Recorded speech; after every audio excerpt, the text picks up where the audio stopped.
सरकार वीक है, तभी तो पेपर लीक है। छात्रों को न्याय दो, न्याय दो, न्याय दो। कांग्रेस के नेतृत्व में पुतला दहन हुआ है और जो लगातार परीक्षाएं, सरकारी परीक्षाएं जो लीक हो रही हैं, चरम जिस व्यवस्था से हमारे बच्चों के भविष्य के साथ खिलवाड़ करा जा रहा है, चाहे नीट का एग्जाम हो, चाहे सीयूटी का एग्जाम जो कल हुआ, उस पर भी प्रश्न चिन्ह उठ गए। और सीबीएसई में जो ओएसएम लागू हुआ, जिससे हमारे छात्रों के काफी मूल्यांकन में कमी रही, तो इसलिए बहुत सारी जो अव्यवस्था चल रही है शिक्षा के विभाग में और भारत के भविष्य के साथ जो खिलवाड़ हो रहा है, वो हमें कतई कबूल नहीं है। इसके विरोध में पुतला दहन हुआ है।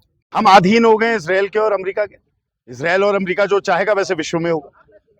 तो पंडित नेहरू जी ने एक जमाने में नॉन अलाइंड मूवमेंट चालू करा था, तो उस समय यही बात हुई थी कि भाई अमेरिका और उस समय रूस के बीच में जब कोल्ड वॉर थी, कि हम एक गुट निरपेक्ष ऐसी व्यवस्था बनाते हैं कि कोई क्राइसिस होती है तो हम लोग साथ रहेंगे। लेकिन आज तो ऐसा कुछ है ही नहीं। ये तो पूरी तरीके से आप अधीन हो गए उनके, और आपने बात मान ली कि हम रशिया से तेल नहीं ले सकते। भाई भारत की सरकार और भारत के नागरिकों का अधिकार है कि हम जहां से निर्यात आयात करना चाहें, ये हमारा मूल अधिकार है, इस पर हनन नहीं होना चाहिए।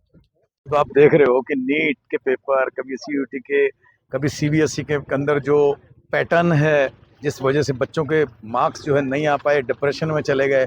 इस सरकार को कोई वास्ता नहीं है।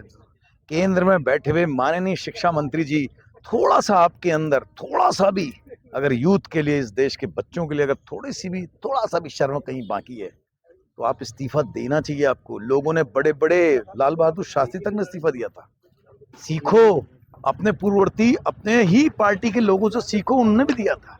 ये कैसा, मतलब ये घोर कलयुग आ गया है कि एक मंत्री जिसके कार्यकाल में न जाने कितनी बार छात्रों का भविष्य दांव पर लगता है, और वो व्यक्ति आज इतने समय होने के बाद भी ये जो कॉकरोच वाला जो सिस्टम चला था, वो दर्शाता है कि इस देश में युवाओं का कितना विरोध है आपके लिए। अरे अब तो इस्तीफा दो, कम से कम अपनी चीज को पर एक एग्जाम्पल सेट करो। आज उसी के विरोध स्वरूप हम कर रहे हैं। देखो, ये सच बात है कि हम लोगों का जो है वो जरूर एक तरह से सांकेतिक है, सरकारों को चेताने के लिए, दर्शाने के लिए कि आप सुधर जाओ। लेकिन मैं ये कहता हूं, क्या आपके खुद के अंदर भी जो श्रीमान प्रधान जी हैं, जो माननीय शिक्षा मंत्री जी हैं, उनके अंदर कुछ जमीर है ना बाकी? अरे अगर जमीर बाकी है तो उस जमीर को साथ में रखते हुए इस्तीफा दो। आपसे, आपके और आपके कार्य एक बार नहीं हो चुका, कई बार आपके शिक्षा मंत्री रहते हुआ, क्यों नहीं देते आप? तो ये जब हमारी इस देश की जो 10-15 हजार साल का ये पुराना संस्कृति वाला देश, एक 400, 250, 300, 400 वर्ष पुराने अमेरिका का उदय, 400 वर्ष पुराना तो है, उसके डोनाल्ड ट्रंप के आदेश पर चलता है कि तू यहाँ से तेल खरीद, तू यहाँ से तेल मत खरीद, तो क्या होगा? मेरे को मेरा घर चलाने के लिए अगर मैं, क्या नाम कहते हैं, मेरा आदेश मैं कहीं तमिलनाडु से ले लूंगा तो मेरा घर चल जाएगा क्या? बात यह है कि जब हमने ईरान से तेल लेना बंद कर दिया, चाइना ले रहा है। हमने रशिया से सस्ता तेल लेना बंद कर दिया, चाइना ले रहा है। विश्व की अधिकांश जो लोग हैं गैस ले रहे हैं। वहां युद्ध चल रहा है यूक्रेन का, क्या यूरोप के लोग गैस नहीं ले रहे हैं क्या? अमेरिका से सब कुछ, रशिया से सब कुछ चल रहा है, तो फिर हम क्यों नहीं?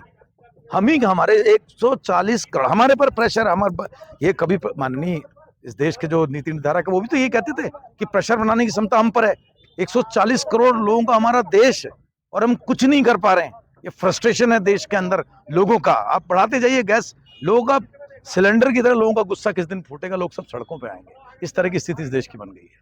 छात्रों को न्याय दो, न्याय दो, न्याय दो। भाजपा शासन होश में आओ, होश में आओ, होश में आओ। भाजपा सरकार होश में आओ, होश में आओ, होश में आओ। भाजपा सरकार वीक है, तभी तो पेपर लीक है। भाजपा शासन वीक है, तभी तो पेपर लीक है।